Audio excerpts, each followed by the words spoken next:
आप में से ज़्यादातर लोग सिंड्रेला की कहानी से वाकिफ़ तो होंगे।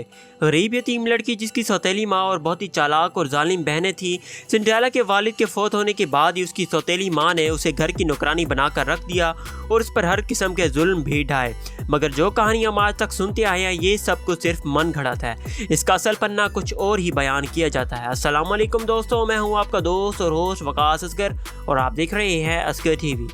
नाज़रीन गिरामी, सिंड्रेला की वालिदा फौत हो गई और उसके वालिद ने 1 साल बाद दूसरी शादी कर ली और उनकी 2 बेटियां भी पैदा हुई। मगर वो दोनों सिंड्रेला की तरह बिल्कुल भी नहीं थी। वो बहुत ही चालाक और शातिर थी और हर वक्त सिंड्रेला को नुकसान पहुंचाने का सोचती रहती थी।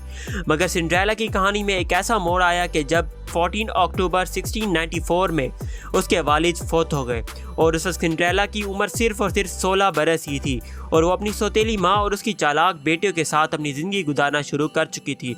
उसकी सौतेली माँ सिंड्रेला से सारा दिन काम करवाती रहती, यहाँ तक कि जब खाने का वक्त होता तो उसे खाना भी ना दिया जाता और उसे अलग कमरे में बंद कर दिया जाता। हर तरफ से धक्के खाने के बाद टूटी हुई, लाचार, बेसहारा और मासूम सी सिंड्रेला चुप करके अपनी सौतेली माँ के जुल्म सहती रही। मगर एक दिन ऐसा आया कि जब महल की तरफ से पूरे गांव को डांस कंपटीशन के लिए इनवाइट किया गया। जब सिंड्रेला ने वहां जाने का पूछा तो उसकी मां ने उसे एक कमरे में बंद कर दिया और उसे कंपटीशन में ना जाने दिया, क्योंकि महल में बहुत बड़े बड़े लोग आने वाले थे और उसके पास कोई अच्छा सा ड्रेस भी नहीं था। जिस दिन महल में जाना था उस दिन सिंड्रेला बहुत ही रो रही थी। मगर अचानक ही उसे चमकती हुई एक चीज़ दिखाई दी। जब उसने खिड़की से बाहर देखा तो उसे गार्डन में एक सूट लटका हुआ नजर आया। जी हाँ दोस्तों, यहाँ पर कहानी में कुछ और ही बताया जाता है। यहाँ पर फेरी गॉड मदर का जिक्र नहीं किया गया जो कि हमें फिल्म्स और ड्रामों में दिखाया गया था। अगरचे वो सूट पुराना था मगर पायदार था और खूबसूरत भी, मगर रिसर्चर्स को भी नहीं मालूम कि वो सूट वहाँ पर कैसे पहुँचा। बहरहाल वो सूट पहनती है और नए शूज़ भी उठाकर सीधा महल की तरफ चल पड़ती है। जब वो महल में जाती है तो उसकी मुलाकात सबसे पहले वहाँ के प्रिंस से होती है और देखते ही देखते वो दोनों प्यार में डूब जाते हैं। और अब आप सोच रहे होंगे कि उसकी सौतेली माँ को क्यों नहीं पता चला कि सिंड्रेला वहाँ पर पहुँच चुकी है।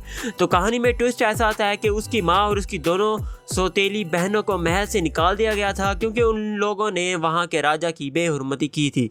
मगर जैसे ही पार्टी खत्म होती है तो सिंड्रेला वहाँ से गायब हो जाती है और भागते वक्त उसका एक जूता गिर जाता है और शहजादा उस जूते को उठा लेता है और उसकी तलाश करने के लिए सफ़र पर निकल पड़ता है और आखिरकार उसे सिंड्रेला का घर मिल जाता है। जब वो घर में दाखिल होता है तो एक एक करके सबको जूती पहनाई जाती है।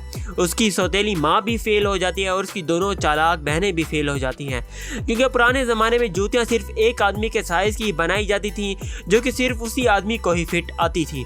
और सिंड्रेला को जब जूती पहनाई जाती है और उसके पाँव में बिल्कुल फिट आ जाती है तो शहजादे को पता लग जाता है कि यही सिंड्रेला है और आखिरकार प्रिंस को उसकी प्रिंसेस सिंड्रेला मिल ही गई।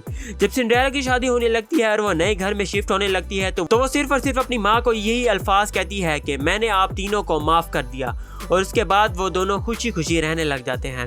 तो नाज़रीन गिरामी, ये थी मेरी आज की वीडियो। ये वीडियो अगर पसंद आए तो इस वीडियो को लाइक कर दें, कमेंट कर दें और इस वीडियो को ज़्यादा से ज़्यादा शेयर करें। अगर ये वीडियो पसंद आए तो इस वीडियो को कमेंट कर दें और अपने फ्रेंड्स और फैमिली मेम्बर्स के साथ लाजमी शेयर करें। तो मैं मिलूंगा आपसे नेक्स्ट वीडियो में, तब तक के लिए दीजिए मुझे इजाज़त। अल्लाह हाफिज़।